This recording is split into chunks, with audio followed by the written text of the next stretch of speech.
बाजी पलट गई। एक व्यक्ति चला जा रहा था कि उसके पैर की ठोकर से एक पत्थर उचटकर गुलाब के पौधे के पास जा गिरा।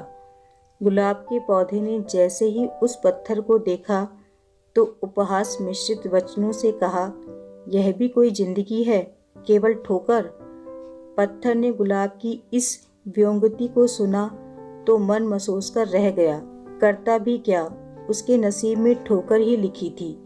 कहते हैं कभी कभी घूरे के दिन भी फिर जाते हैं। थोड़ी ही देर में एक दूसरा राहगीर उधर से गुजरा। उसकी दृष्टि उस पत्थर पर पड़ी। उसने पहली ही नज़र में पत्थर के भीतरी और बाहरी स्वरूप को समझ लिया।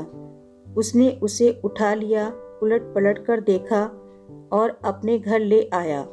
उसे सुंदर आकार देना शुरू कर दिया। अपनी छैनी हथौड़ी से उसे तराशा।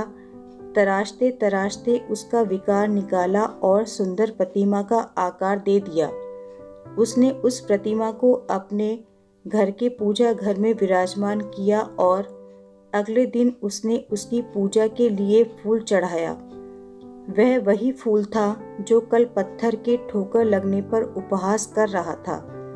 प्रतिमा ने उस फूल को देखा पर कुछ कहा नहीं, मुस्कुराकर रह गई। फूल स्वयं में शर्मिंदगी महसूस कर रहा था। यही है जीवन की वास्तविकता। सीख, कभी भी किसी का उपहास नहीं उड़ाना चाहिए, क्योंकि जीवन की बाजी पलटने में देर नहीं लगती।